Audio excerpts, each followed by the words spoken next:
मैं पूछ रही हूँ अमर कहाँ है? क्या किया तुमने मेरे साथ? बहुत खुश रह रही हूँ ना तुम मेरे अमर के साथ, मेरी खुशियां बर्बाद करके। सारा क्या बात है? खैरियत तो है? मेरी जिंदगी बर्बाद करके और पूछ रहे हो खैरियत तो है? तुम कैसी बातें कर रही हो? पागल तो नहीं हो गई?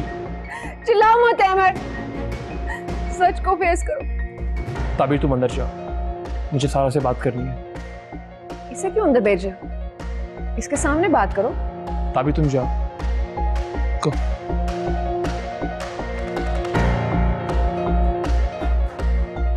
देखो सारा, मेरा तुम्हारी लाइफ से कोई कंसर्न नहीं है। तुम्हारी अपनी जिंदगी है, मेरी अपनी जिंदगी है। जिस बात की मत बनो।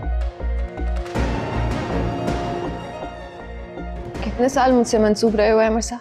So what सारा, तुम्हारी और मेरी बकायदा कोई मंगनी नहीं हुई, और ये बात मैं बहुत दफा बता चुका हूं। देखो, मेरी अब शादी हो चुकी है, कल को तुम्हारी शादी भी हो जाएगी। तुम प्लीज संभालो अपने आप को। मैंने तो सब्र कर लिया था तुम्हारी शादी के बाद, लेकिन जब तुम्हारी बीवी ने तलाक मांगी तो मुझे सबने कहा अब तुम्हारी शादी अमर से हो जाएगी। मुझसे ताबीर ने कोई तलाक नहीं मांगी। तो खाला झूठ बोल रही थी? तुम सच जानना चाहती हो? बताओ तुम्हें सच? तो फिर सुनो, ये सब कुछ मेरी माँ की वजह से हुआ है, उन्हीं की साजिश थी ये। तुम अपनी माँ पर इल्जाम लगा रहे हो? इतना गिर गए हो तुम उस लड़की के पीछे?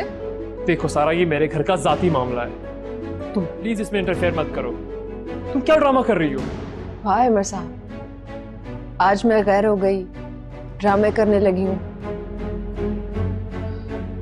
मेरी जिंदगी बर्बाद करके। सारा फिर वही बात, मैंने तुम्हारी जिंदगी के साथ कुछ नहीं किया, तुम खुद अपनी जिंदगी का मजाक बना रही हो। तुमने उसे तलाक नहीं देनी तो ना दो, लेकिन मैं तुम्ही से शादी करूंगी। सारा, तुम अपने सेंसेस में नहीं हो, मैं दूसरी शादी क्यों करूंगा? बस,